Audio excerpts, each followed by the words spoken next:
Indian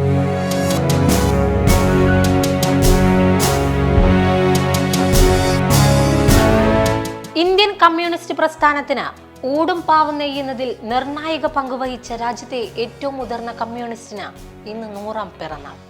വേലിക്കകത്ത് Sankaran Achuthanandan എന്ന V S അച്യുതാനന്ദന്റെ ജീവിതം ഒരു നൂറ്റാണ്ടിലേക്ക് അടയാളപ്പെടുത്തുമ്പോൾ സംഭവ ബഹുലമായാണ് കടന്നുപോയ വർഷങ്ങൾ.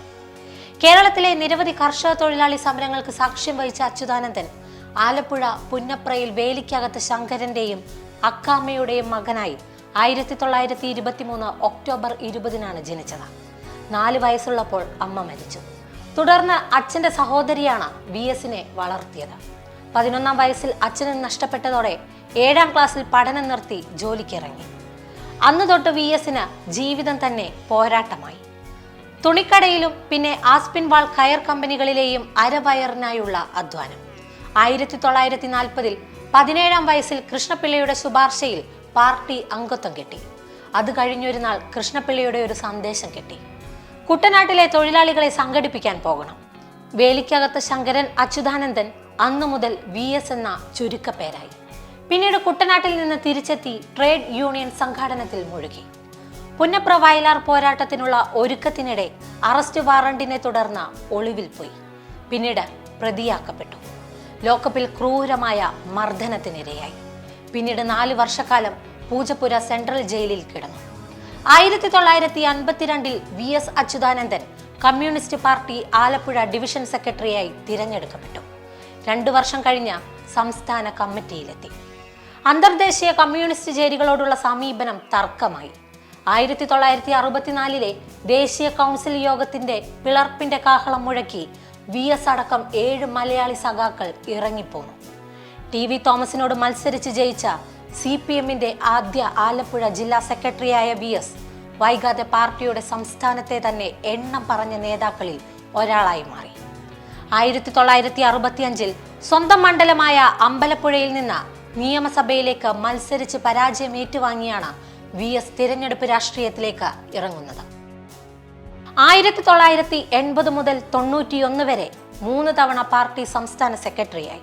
ബദൽ രേഖ വിവാദം പാർട്ടിയെ പിടിച്ചു കുലുക്കിയപ്പോൾ പാർട്ടി സെക്രട്ടറിയായിരുന്ന വി എസ് EMSന്റെ പിന്തുണയോടെ പാർട്ടിയെ നിയന്ത്രിച്ചു. MV രാഘവന്റെ പിന്നാലെയുണ്ടായ കുത്തൊഴുക്ക് തടയാൻ വി എസ് കേരളം മുഴുവൻ ഓടി നടന്നു. 1991 മുഖ്യമന്ത്രിയാകുവാൻ തിടുക്കപ്പെട്ട നേരത്തെ തിരഞ്ഞെടുപ്പിനൊരുങ്ങിയെന്ന പാർട്ടിക്കകത്തു നിന്ന് പഴി കേട്ടു. വിഭാഗീയതയുടെ വക്താവെന്ന പഴിയും കേട്ടു. പിന്നീട് വി എസിന്റെ പാർട്ടിയിലെ പിടി പതിയെ അയഞ്ഞു. സമവാക്യങ്ങൾ മാറിയപ്പോൾ വി എസിന്റെ ശരികൾ മറ്റുള്ളവർക്ക് തെറ്റായി മാറി. പാർട്ടിയുടെ 4 പതിറ്റാണ്ട് ഔദ്യോഗിക ചേരിയായിരുന്നു വി എസ്. പക്ഷെ പിന്നീട് പലർക്കും വി എസ് വിമത ശബ്ദമായി മാറി. ഇടതിന്റെ ഉരുക്കുകോട്ടയായ മാരാരിക്കുളത്ത് 1996 വി എസിന് അപ്രതീക്ഷിത തോൽവി ഏറ്റുവാങ്ങേണ്ടി വന്നത് പാർട്ടിയിലെ ഗ്രൂപ്പിസത്തിന്റെ ഫലമായിരുന്നു. അന്ന് മുഖ്യമന്ത്രിയാകുമെന്ന് കരുതിയിരുന്ന വി എസിന്റെ തോൽവിയെക്കുറിച്ച് പാർട്ടി അന്വേഷണം നടത്തുകയും ചെയ്തു. 1992 മുതൽ 96 വരെയും 2001 മുതൽ 6 വരെയും 2011 മുതൽ 2016 വരെയും വി എസ് കേരളത്തിന്റെ പ്രതിപക്ഷ നേതാവായിരുന്നു. പ്രതിപക്ഷം എന്തെന്ന് കേരളത്തിന് കാട്ടിക്കൊടുത്തതായിരുന്നു വി എസിന്റെ ഈ കാലഘട്ടങ്ങൾ. വി എസിന്റെ പ്രവർത്തനങ്ങളിൽ ഭരണകൂടം വിറച്ച നാളുകളായിരുന്നു അത്. അതിൽ തന്നെ 2001 മുതൽ 2006 വരെയുള്ള കാലം ഏറെ ശ്രദ്ധേയമായിരുന്നു. വി എസിന്റെ ഭരണകാലത്ത് കേരളം ദേശീയ ശരാശരിയെ കവച്ചു വെക്കുന്ന വിധത്തിൽ പ്രധാന IT കയറ്റുമതി വളർച്ചയെ രേഖപ്പെടുത്തി. മലമ്പുഴ വിനോദസഞ്ചാര കേന്ദ്രത്തിന്റെയും കൊല്ലത്തെ അഷ്ടമുടി വിനോദസഞ്ചാര കേന്ദ്രത്തിന്റെയും പുതുക്കൽ, സംസ്ഥാനത്തു നിന്നും അനധികൃത ലോട്ടറി മാഫിയ അടച്ചുപൂട്ടൽ എന്നിവയും വി എസിന്റെ ഭരണകാലത്തെ മറ്റ് സംഭാവനകളാണ്. 2007 മുഖ്യമന്ത്രിയായിരിക്കെ മൂന്നാറിലെ മലകളിലെയും തേയിലത്തോട്ടങ്ങളിലെയും സർക്കാരിന് അവകാശപ്പെട്ട 10,000 ഏക്കർ ഭൂമി ടാറ്റ അടക്കമുള്ള കമ്പനികൾ അനധികൃതമായി കയ്യേറിയത് ഒഴിപ്പിക്കുന്നതിനായി നടത്തിയ ഇടപെടലുകളും ശ്രദ്ധേയമായിരുന്നു. മൂന്നാറിൽ അനധികൃത കയ്യേറ്റങ്ങൾ അവസാനിപ്പിക്കുന്നതിനു വേണ്ടി ഭരണപരമായ നടപടികളാണ് വി എസ് സ്വീകരിച്ചത്. അവ പൂർണ്ണമായും വിജയിച്ചില്ലെങ്കിലും അത് കേരളത്തിന്റെ രാഷ്ട്രീയ രംഗത്തും പൊതുപ്രവർത്തന രംഗത്തും ദിശാമാറ്റം ഉണ്ടാകുന്നതിന് സഹായകരമായ ഇടപെടലുകളായിരുന്നു. അതുപോലെ തന്നെ മൂന്നാറിലെ പൊമ്പിളൈ ഒരുമൈ സമരത്തിലും വി എസ് കടന്നു ചെന്നു.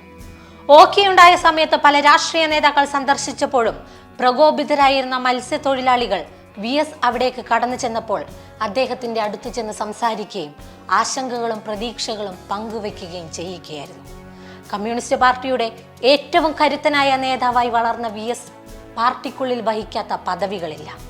CPM-ന്റെ മാനത്തുദിച്ച ആ ചുവന്ന നക്ഷത്രം കേരള രാഷ്ട്രീയത്തിലെ മഹാത്ഭുതം തന്നെയാണ്.